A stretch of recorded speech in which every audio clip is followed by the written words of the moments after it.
Je m'appelle Moussa Ba, je suis le représentant de France Volontaire ici au Sénégal depuis 2 ans.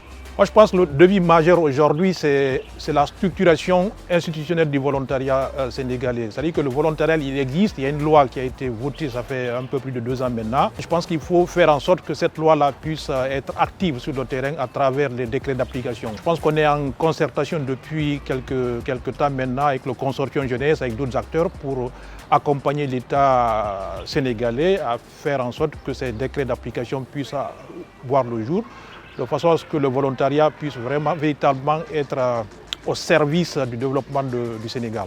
À France Volontaire, on a essayé d'imaginer plusieurs dispositifs qui permettent à chacun, quel que soit son âge, de s'engager. C'est-à-dire qu'un jeune qui a 18 ans, entre 18 et 22 ans, il peut faire ce qu'on appelle un chantier de solidarité internationale. Ça va lui permettre de s'initier déjà, de faire un premier pas à l'international dans le cadre du volontariat. Après cet engagement, il peut revenir, s'il souhaite poursuivre son engagement, revenir dans le cadre du service civique. Donc c'est un autre dispositif qui facilite l'engagement des jeunes.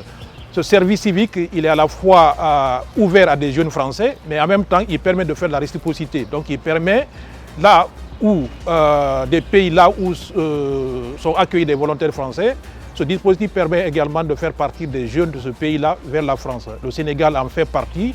Depuis maintenant 2013, on est à plus de 150 jeunes qui sont partis en France dans le cadre de ce dispositif.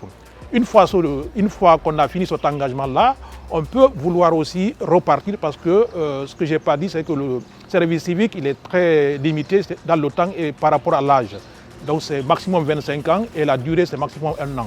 Alors que le VSI, le volontariat de solidarité internationale, c'est un autre dispositif qui permet à la fois d'allier des compétences et puis d'aller beaucoup plus tard en termes de durée.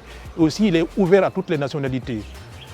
L'exemple typique, c'est Richard Honoré, qui est ici au Consortium Jeunesse Sénégal, qui est un volontaire de France Volontaire, qui bénéficie du dispositif VSI, qui est burkinabé et qui interviennent auprès du Consortium Jeunesse. Ça ne s'arrête même pas là, parce qu'il y a d'autres dispositifs. C'est-à-dire qu'un jour, quelqu'un qui a fait le VSI, s'il souhaite repartir parce qu'il a terminé son parcours professionnel, il y a d'autres dispositifs, soit parce qu'il est retraité, donc il y a des dispositifs qui lui permettent de repartir en tant que retraité, ou il faire des congés de solidarité parce qu'il est salarié dans une entreprise, parce qu'il est salarié dans une collectivité, etc.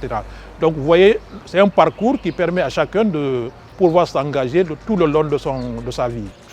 Au départ, c'est que le volontariat était pensé vraiment dans le sens où les jeunes du Nord venaient aider, etc. Mais on s'est rendu compte, suivant plusieurs critères et par rapport à beaucoup d'expérimentation, que le volontariat, il va au-delà de l'impact professionnel. C'est un impact aussi humain, social, culturel et d'ouverture au monde.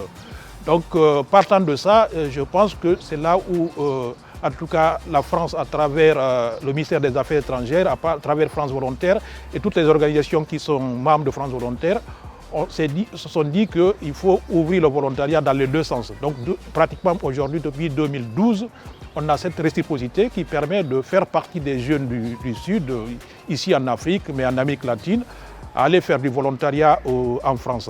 Mais ce que je n'ai pas dit aussi, c'est que le VSI, comme je dis, c'est un dispositif qui est ouvert à toutes les nationalités. Donc on peut se mouvoir aussi à l'intérieur des pays du Sud. C'est-à-dire qu'un volontaire guinéen ou un volontaire malien, il peut aller faire du volontariat au Burkina, il peut aller faire du volontariat en Amérique latine. La seule contrainte, c'est qu'on ne peut pas faire du volontariat dans son propre pays, là où on est originaire. Parce qu'on part du principe, le volontariat, comme je disais, c'est un échange. Parce que, donc, pour échanger, il faut se déplacer, il faut aller vers les autres. Donc ça, c'est un principe qui est très cher au volontariat français. Le principe de l'intellectualité qui fait que tu bouges, tu vas aller au contact de nouvelles communautés, un nouvel environnement qui vont permettre de t'aider à mieux comprendre les enjeux globaux de ce monde où plein de choses se bousculent. Moi je dis aux jeunes, il faut vraiment qu'ils s'engagent parce que en s'engageant, je le dis souvent, ce n'est pas juste pour acquérir des compétences professionnelles, mais ça permet aussi d'acquérir des compétences, de savoir-être, de savoir vivre, de se comprendre soi-même. Un jeune qui part de Guéguéouaï ici, qui va, je ne sais pas moi, à Thiès, qui reste 1 mois, 2 mois, 4 mois, il va certainement apprendre beaucoup de choses par rapport à la culture locale, par rapport à la compréhension des enjeux locaux, etc. Ce qui va l'aider à se forger, à se construire. Ensuite, le reste viendra, parce qu'on est tous intelligents, on a tous cette capacité de comprendre assez rapidement quand on te parle informatique.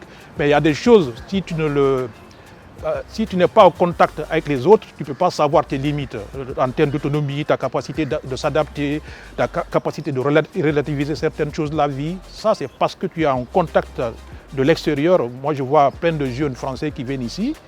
Au moment où ils arrivent et au moment où ils repartent, ils sont complètement changés. Ce n'est pas parce qu'ils ont appris l'informatique, ce n'est pas parce qu'ils ont appris l'agriculture, c'est parce qu'ils sont frottés à une autre culture, à un autre monde, etc., etc.